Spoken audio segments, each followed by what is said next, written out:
Hello students, हमने हमारे last video में देखा कि basic features of the constitution and in that we have seen first written document, second size of the constitution, third single citizenship and the fourth the centre with strong federal structure. उसमें हमने list देखी थी, 3 list, union, state and concurrent list. अब उसमें ही देखेंगे कि रेसिजुअल powers क्या होता है।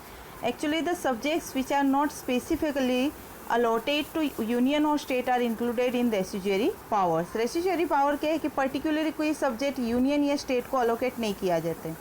जैसे हमने देखा कि यूनियन लिस्ट होती है, तो यूनियन लिस्ट में सारे पावर्स जो होते हैं वो यूनियन के होते हैं। स्टेट लिस्ट होती है, उसमें स्टेट के होते हैं। कॉन्करेंट लिस्ट रहती है जिसमें दोनों के पावर होते हैं। लेकिन रेसिजुअल पावर ऐसा है जिसमें कोई डिवीज़न नहीं होता है। Most of the central government जो होती है, the central government is given the power to legislate on this residuary subject. तो सेंट्रल गवर्नमेंट का इसके पावर होता है।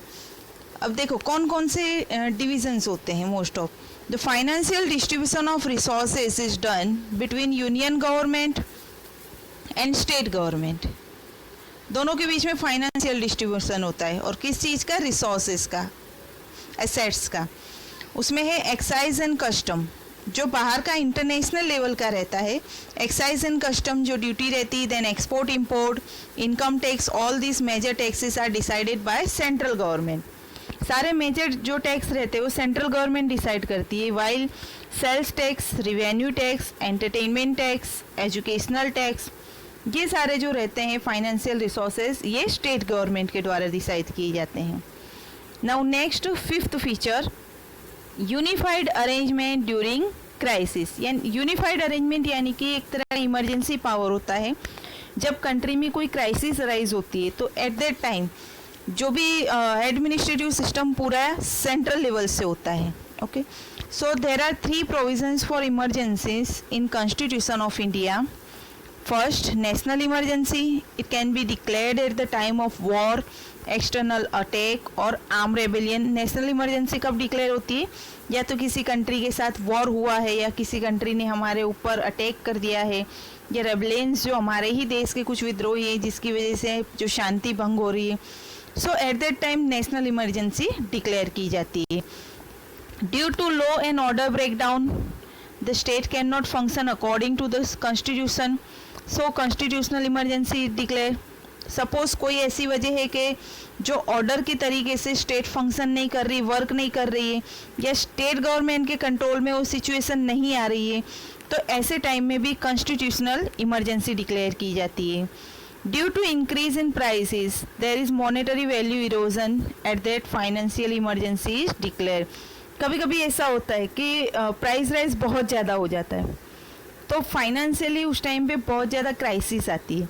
सो एट दैट टाइम जो फाइनेंशियली क्राइसिस आती है तो उसे फाइनेंशियल इमरजेंसी डिक्लेयर कर दिया जाता है। The central government has been given more powers to deal with this emergencies. At the time of emergency India is almost turn into a unitary system. Unitary system क्या होता है कि पूरी country में एक ही शासन लागू होता है, अलग अलग नहीं होता। वैसे हमारी कंट्री फेडरल स्टेट है, स्टेट लेवल पे अलग है और यूनियन लेवल पे अलग है, but at the time of emergency ये पूरा यूनिटरी सिस्टम हो जाता है, पूरा एक ही तरीके का सिस्टम हो जाता है। अब हम देखेंगे parliamentary system. India has a parliamentary system of governance. In a parliamentary system the parliament is supreme authority representing people. The legislator at the union is the parliament. देखिए हमने देखा था कि there are 3 organs of the government, legislature, executive and judiciary. तो legislature जो है union level पे उसे पार्लियामेंट का नाम दिया जाता है। The parliament is bicameral. Bicameral that means it has 2 houses, upper house and lower house. As we know that upper house is called Rajya Sabha and lower house is known as लोक सभा। Though the government is carried on in the name of the president at the union and governor in the state, and actual administration is carried by the council of ministers headed by the prime minister at the union and the chief minister in the state। अब यहाँ पे क्या बताया है कि जो main जो power रहता है वो अगर सेंट्रल लेवल पे देखा जाए तो प्रेसिडेंट का रहता है, और स्टेट लेवल पे देखा जाए तो गवर्नर का रहता है। लेकिन जो एक्चुअल अगर एडमिनिस्ट्रेशन देखा जाए तो वो रहता है, अगर स्टेट लेवल पे देखें तो चीफ मिनिस्टर का रहता है, और सेंट्रल लेवल पे देखा जाए तो प्राइम मिनिस्टर का रहता है। दैट मीन्स सेंट्रल लेवल पे प्रेसिडेंट, देन उनके नीचे प्राइम मिनिस्टर, और स्टेट लेवल पे जो रहते हैं गवर्नर और उनके अंडर में चीफ मिनिस्टर, देन उनके बाद जो भी काउंसिल ऑफ मिनिस्टर्स रहते हैं वो उनकी रिस्पॉन्सिबिलिटी पूरी करते हैं। The Council of Ministers is responsible to the legislature that comprise representative of the people. The President select 12 people who are experts and experienced from various fields of राज्य सभा। अब देखो राज्यसभा के जितने भी इलेक्टेड मेंबर होते हैं उसमें से 12 जो ऐसे पीपल होते हैं एक्सपर्ट एंड एक्सपीरियंस, यानी कि कोई एजुकेशनिस्ट पर्सन रहते हैं, जैसे कोई स्पोर्ट्स की फील्ड से है, कोई लिटरेचर की फील्ड से है, कोई इकोनॉमिस्ट है। इस तरह से कुछ 12 सीट्स रहती है जिससे को इलेक्ट करने का काम प्रेसिडेंट के हाथ में रहता है। Rajya Sabha is permanent house in which 1/3 member retire every 2 years and same number of member of election. अब हमने जैसे देखा कि लोकसभा रहती है वो परमानेंट हाउस नहीं रहता, लोकसभा का इन एवरी 5 years इलेक्शंस होते हैं, then we are directly elected those members. But in the Rajya Sabha every 2 years 1/3 members retire होते हैं और अगेन उनके इलेक्शन होते हैं, वो इनडायरेक्टली होते हैं, we are not electing but वो इनडायरेक्टली होते हैं।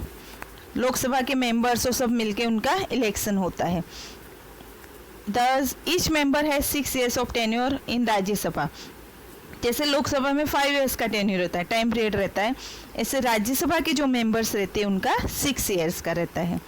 The powers of Rajya Sabha are less compared to Lok Sabha, which is special, superior and decisive. अब यहाँ पे देखो लोकसभा है लोअर हाउसेस, बट उसके पावर ज़्यादा है। सबसे ज़्यादा क्या है, मनी बजट जो बनाना होता है उसका पावर लोकसभा के हाथ में ही रहता है। Okay, Rajya Sabha can not be completely dissolve, मतलब राज्यसभा जो होती है कम्प्लीटली ख़त्म नहीं होती, जैसे कि लोकसभा होती है हर 5 साल में नहीं बनती, नए मेंबर्स आते हैं, बट राज्यसभा में ऐसा नहीं होता है। हर 2 साल में, हर एवरी 2 years वहाँ पे 1/3 मेंबर रिटायर होते हैं और नए मेंबर्स आते हैं। Now next, independent and impartial judiciary. अब इंडिपेंडेंट क्यों कहा जाता है, क्योंकि बिकॉज लेजिस्लेचर और एग्जीक्यूटिव का कोई पावर जुडिशियरी के ऊपर नहीं चलता है, और जुडिशियरी जो है वो अपने जजमेंट देने के लिए इंडिपेंडेंट है, किसी तरह का प्रेशर या पावर उसके ऊपर नहीं होता है, और इम्पार्शियल होती है। इम्पार्शियल यानी without any discrimination it gives judgement, बिना किसी भेदभाव के ये जजमेंट देती है, न्याय देती है। The constitution has provided for the establishment of an independent and impartial judiciary. There is supreme court at the top, then there are high court at state and under its jurisdictions are the district courts, a district level, taluka court, taluka level, and special courts. The judgment of Supreme Court are binding to all the subordinate courts of the nation. That means Supreme Court जो रहती है वो higher level पे रहती है, उसके बाद high court, district court, taluka court और कुछ फैमिली कोर्ट्स या स्पेशल कोर्ट्स जो सबऑर्डिनेट कोर्ट रहती है वो रहती है। और सारे जो कोर्ट्स ये लिंक है उसके ऊपर सुप्रीम कोर्ट जो रहती है उसका सबके ऊपर सुपरविजन रहता है। In case of conflict between the union and state government, union and state government यानी कि सेंट्रल लेवल की गवर्नमेंट और स्टेट लेवल की गवर्नमेंट के बीच में अगर कोई कॉन्फ्लिक्ट या कोई केस होता है या प्रॉब्लम क्रिएट होती है, तो matters relating to constitution and interpretation of status, the final decision is vested with supreme court. तो जो भी फाइनल डिसीजन होता है वो सुप्रीम कोर्ट का होता है। The supreme court is the protector and guardian of the constitution, और इसीलिए सुप्रीम कोर्ट को हम हाईएस्ट या अपेक्स कोर्ट भी बोलते हैं या फिर कोर्ट्स ऑफ रिकॉर्ड्स भी बोलते हैं। Now the 8th point is amendment in constitution. Amendment, this word that means change, constitution में चेंज हम कर सकते हैं, ये हमारे कॉन्स्टिट्यूशन में लिखा हुआ है। तो उसके 3 टाइप से, 3 वेज से उसमें चेंजेस कर सकते हैं। तो compare to other countries, constitution of India is dynamic flexible type का है। Constitution can be amended as and when require. Constitutional provisions can be amended 3 ways. जैसे हमने एक वर्ड पढ़ा था सेक्युलरिस्ट, सोशलिस्ट, ये वर्ड ऐड हुए थे। तो ये वर्ड जब हुए थे तो 42nd जो अमेंडमेंट हुआ था उसमें हुआ था, है। सो इसके 3 वेज है। तो 3 वेज में फर्स्ट वेज जो है, amendment can be made by simple majority of members. Present and voting in the parliament. Suppose parliament के मेंबर्स सारे प्रेजेंट हैं, उसमें एक इलेक्शन टाइप होता है, वोटिंग होती है. वोटिंग में जिस चीज़ को मेजोरिटी आती है, सपोज कोई अमेंडमेंट करना है, उसका यस और नो रहता है. अगर यस में मेजोरिटी आती है तो वो अमेंडमेंट हो जाता है, और अगर नो में मेजोरिटी आती है तो वो अमेंडमेंट नहीं होता है. That means all the things are depend on the majority of the people, है ना. वोटर्स जो रहते हैं उनकी मेजोरिटी पे रहता है. Second, certain amendments require a special majority, that is 2/3 majority of members present and voting. कुछ ऐसे चेंजेस रहते हैं बहुत ज़्यादा इंपॉर्टेंट रहते हैं जिसमें 2/3 पार्ट के मेंबर्स की वोटिंग होना जरूरी है. टोटल जो मेंबर्स है उसमें से 2/3 पार्ट के मेंबर्स को प्रेजेंट होना जरूरी है और वोटिंग करना भी जरूरी है. Then third way is concerning the union state relation. अब सपोज यूनियन और स्टेट रिलेशन से जो भी मैटर्स रहते हैं तो उसमें the special majority that is 2/3 and the concurrence not less than 50% of the state legislature is required. यानी कि 50% से ज़्यादा ही होना चाहिए, 50% से कम मेजोरिटी नहीं होनी चाहिए. और इसके लिए जितने भी टोटल स्टेट्स रहते हैं उनकी जो लेजिस्लेचर रहती है उनमें से 50% स्टेट लेजिस्लेचर का होना जरूरी है, उसके बाद ही वोटिंग होती है. और वोटिंग में भी 2/3 मेजोरिटी होनी चाहिए. If there is any amendment to be made in the interrelation between union state structure of or in supreme judiciary, then half of the states from the total states have to give consent. अब ये वापस से हो गया इंटररिलेशन, यानी कि union और state structure के बीच में कोई मैटर होता है तो उस टाइम पे वो मैटर अगर सुप्रीम कोर्ट में चल रहा है तो उस टाइम पे टोटल जितने भी स्टेट्स हैं, सपोज 28, 29 जो भी स्टेट्स हैं उनमें से हाफ ऑफ द स्टेट्स अपना कंसेंट देंगे, अपना वोट देंगे, है ना. तो judgement of court can also bring amendment by the parliament. अगर कोर्ट सुप्रीम कोर्ट के द्वारा दिया हुआ जजमेंट वो भी पार्लियामेंट में अमेंडमेंट हो सकता है. There will be no change in the basic structure of the constitution. Constitution में कोई बेसिक स्ट्रक्चर में कोई चेंज नहीं होता है, ये याद रखना. कॉन्स्टिट्यूशन का जो बेसिक स्ट्रक्चर है उसमें चेंज नहीं होता है, बट उसमें जो माइनर जो चेंजेस होते हैं वो होते हैं. Simple majority in parliament can bring change in the amendment of the constitution. और मेन मेथड तो यही है कि मेजोरिटी होनी चाहिए, पार्लियामेंट के जो मेंबर्स हैं उनके भी जो वोटिंग होती है उसमें मेजोरिटी होती है और मेजोरिटी को ही मान्यता दी जाती है. That's why the Constitution is known as the most inconstant and flexible document, but in certain cases it is not amendable by simple majority. Without the majority consent of states is not amendable. Then 2, the mixture of both makes the Constitution. यानी दोनों तरीके से हमारा Constitution बना हुआ है. कहीं कुछ मेथड ऐसे मैटर ऐसे हैं जहाँ पे सिर्फ मेजोरिटी से काम नहीं चलता और कहीं कुछ ऐसे मैटर रहते हैं जहाँ पे सिर्फ मेजोरिटी से ही वो सॉल्व हो जाता है. अब देखो यूनिवर्सल एडल्ट सफरेज यानी कि right to vote. The citizen who is above 18 years of age, तो उन्हें राइट टू वोट मिलता है विदाउट एनी डिस्क्रिमिनेशन, है ना. किसी भी भेदभाव से के अलावा उन्हें राइट टू वोट मिलता है. ये यूनिवर्सल एडल्ट सफरेज है. In India we have a system of adult suffrage which is flexible. According to that, any citizen who is above 18 years of age and above possesses right to vote in the election of parliament, legislative assemblies or local self-government bodies without any discrimination of education, property and economic standard. यानी बिना किसी भेदभाव के हर citizens को जो 18 years का हो जाता है उससे राइट टू वोट मिलता है. अब सेक्युलरिज्म, जो हमने सेक्युलर का पॉइंट पढ़ा था वो सेम है. दैट मीन्स कि our country doesn't believe in particular religion. किसी धर्म के आधार पे हमारी कंट्री का एडमिनिस्ट्रेटिव सिस्टम नहीं चलता है. Every religions are equal in our country, in our constitution. किसी एक स्पेसिफिक रिलीजन को लेके कोई बायस्ड या पार्शियल मैटर नहीं होता है. सभी को राइट टू इक्वलिटी मिला हुआ है और इसके अंडर में ही हमारी कंट्री को सेक्युलरिज्म इसीलिए बोला गया है क्योंकि किसी एक धर्म को नहीं लेकिन सारे धर्म को रिस्पेक्ट की नज़र से देखा जाता है. इसके बाद है judicial review. Judicial review is the chief characteristics of the constitution. Judicial review administrates the working of union and state within jurisdiction.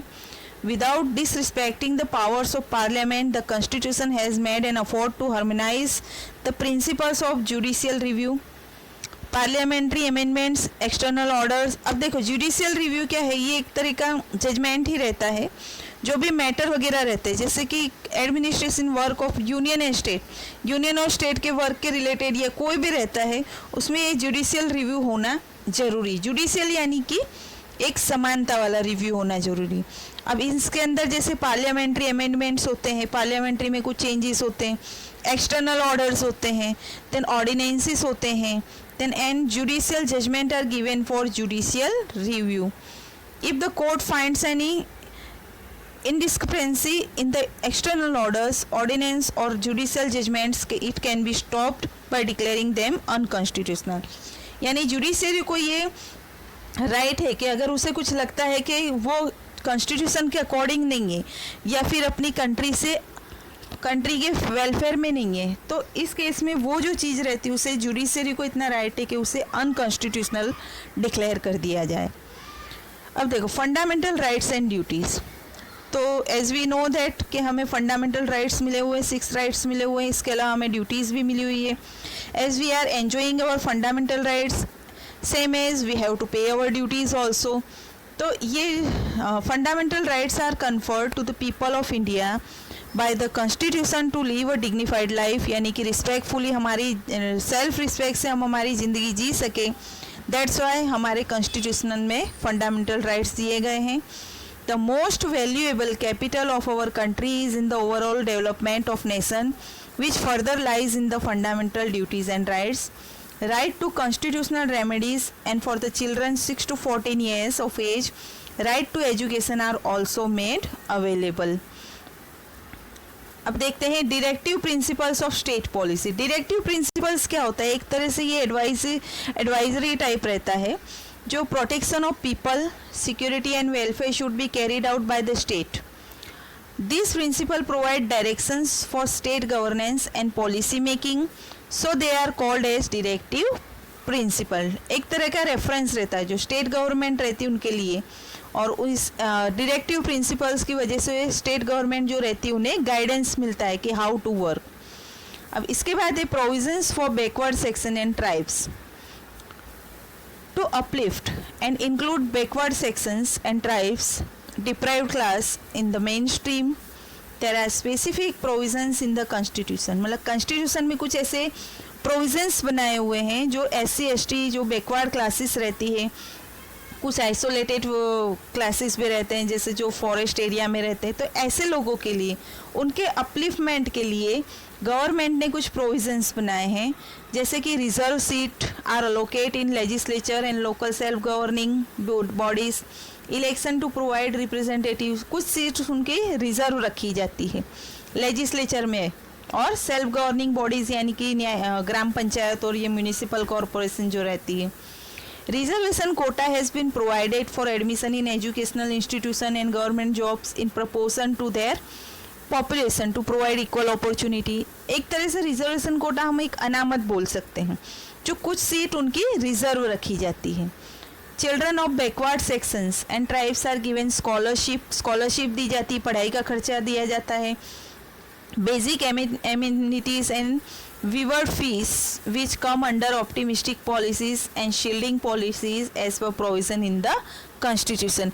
यानी कि जो बैकवर्ड क्लास के बच्चे होते हैं जो गरीबी की वजह से पढ़ नहीं पाते, तो उनका सारा जो भी खर्चा रहता है, रहने का, खाने का या स्टडी का जो भी खर्चा रहता है वो गवर्नमेंट की तरफ से उठाया जाता है।